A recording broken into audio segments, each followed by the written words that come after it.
Marupsing asigi video si paklaba mahasagarda thengnakiba mermaid mangagi matangda semjabani. Koktagi khwang fawba miyoiba aduga khwang makhana ngaoiba jiba asibu mermaid haina khangnai. Masigumba creature asigi maramda marupsingna warida natragana filmsingda soidana tabiramlani khalli. Adabu masigumba jiba si tasengna leramni haibadom thajabra. Paklaba samudrada mermaid hakthengna urakhi haina miyoi kya amana claim tawri. Makoi khranadi mobile phone amadi camera na chingba device sing sizinaduna makoi ni urakhiba jiba sing adabu capture torokpasu yauki. Samudra irolnungda koina chatpa deep sea driver singna fit lising ahumgi aruvada mermaid urakhibagi Thoudok. Masita sunatana samudra khongba namadi samudra mayai maktada urakhibagi wari kya sulai. Adabu masda lakliba wahangdi mermaids tasengna muki leivra. Natragana film amadi wari singdagi inspire oiduna tonga sandokpa oidawrivra. Ngasigi video sida mermaids urakhi haina claim torkiba adugumba yam angakpa Thoudok mangagi maramda aikoi puna khangminasi.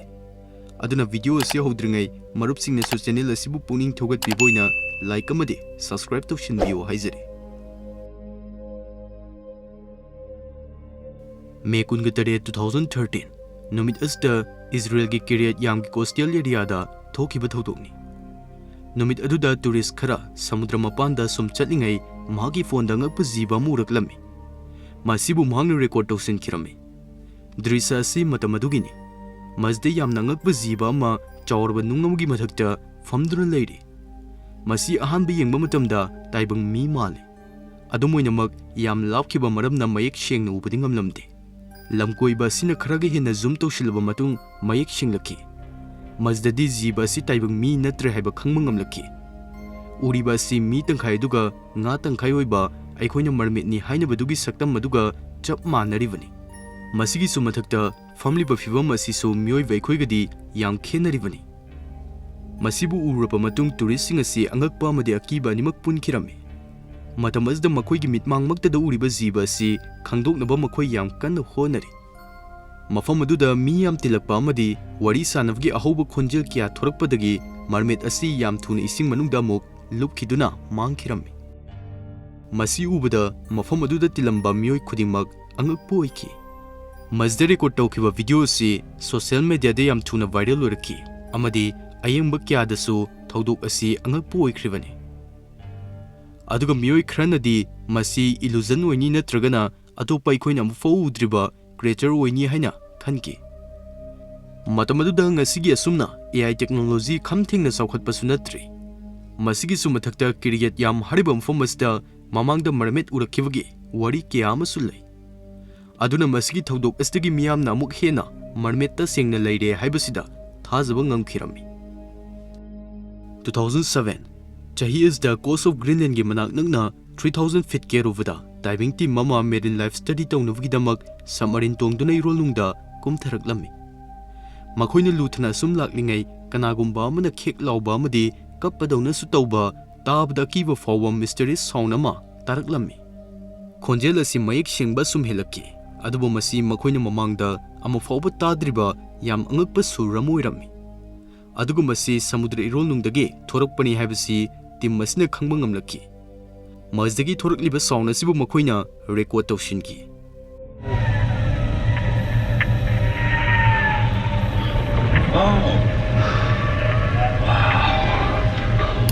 Ikhangkhangudana karigumba yam angakpa Thoudok amasu thoraki.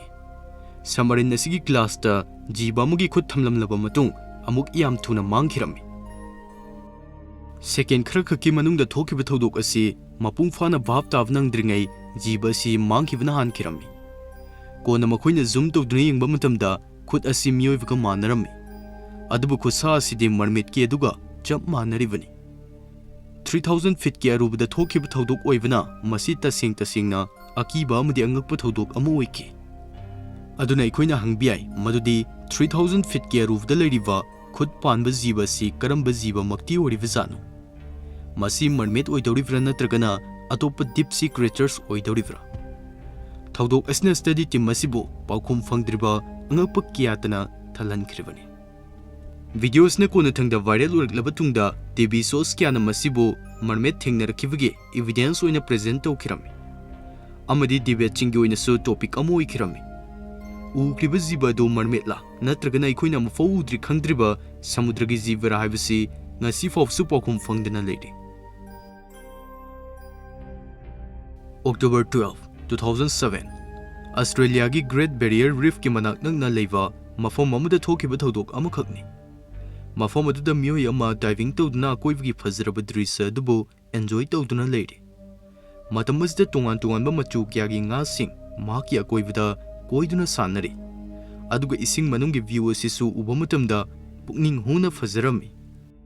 Matam asida miyoi asina karigumba yam angakpa jiba ama khara lapa mafamdagi mahak tamna lakliba adu mahaksu uba ngamlami. Nakshilakli matik jiba adu mayik singba helakki. Madu samudragi ichamchamba jiba amadi oiramkhide. Mermaid ni haibasi mahaknasu khangba ngamlami. Jiba adu yam tapna iroiraktuna mahakpu samduna mathaklomda kakhibado mahakna tasing-tasingna uhauki. Mahakna urakhiba mermaid adu miyoi vaikhoidagi karama hena chawi. Masi oirabasi ising manungdadi afa punamata yaudna mahaki body asina iroiduna chatli. Video asda mermaid asi mayek singna uba fangi. Internet ta upload tawkhibaga atenba matamda viral oikhirami. Masigi matung mermaid asigi maramda debate kya sathaki.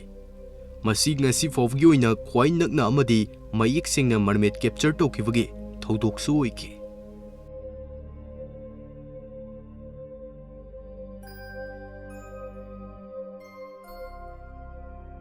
In 2013 ki October kon numit asda Spain gi Mallorca haribam fam masiwaida German langkoiba khara boat trip am chalami. Hida tongna koibgi pukning huna fazraba view sing camera da record tawri. Matam asimakta da miyoi amana camera asibu nungjaw amagi mathakta famliba yam strange oiba jiba siromda angle asi olaklami. Nungas da higok machugi oiba figure ama famduna leiri. Mahakna leng otpagi mong miyoi buka hairam mane. Nungshada famduna mahaki haksang tamna leng otli. Yam thapa mafam oibna camera na capture tawbada mayek singlamde. Adubu chumnagi sea creature ama natre habisimadi makoini irai laina khangba ngamlami.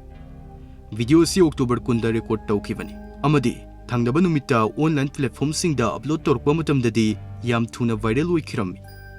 Masibu uraga miyoi kya amana tongan-tonganba wahang kya ama hangnaraki. Khara amanadi masigi video asina ngasi fawgi oina khwai angakpa Mermaid Thengnakhibagi Thoudok oi haina phongdoki.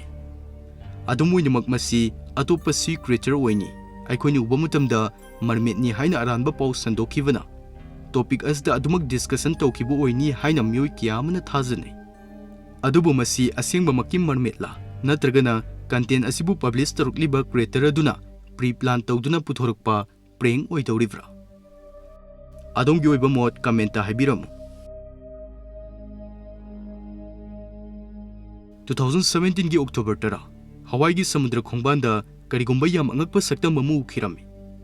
Akanba nunglei nungsit loikraba tungda ithaching tapna santi oirakhi. Adubu matam asda angakpa body ama taduna leiramba thengnaki. Ahanbada masi nga mo ini haina khanakhirami. Adubu masi ichamchamba jiboiramkhide. Mi amadi nga tangkhai oiba jiboiramki. Masda khut yauri adubu maki unsa se numit kyani mangda sikraba magom karam hena khuijin kirami. Aduga maithong asisu akibugi masak oiki. Kuchukutpa mit jimbal asisu kaduna leiri. Aduga reddish golden color ge khoina kanglaba sam. Masi uba matamda samudragi yam luthabam famda leiba angakpa jiboiramni thazaki. Local miyoi amana masibu recording tawduna upload toruklaba matung yam thuna viral oiki. Social media da masi asingba mermaid ni khara amana nate sumna debate kya matam kuina sataki. Miyoi khara na di masi asingba mermaid ni khalli. Aduga khara amana masi miyoi vai khoina haktuna semba murti oini haina rakhi.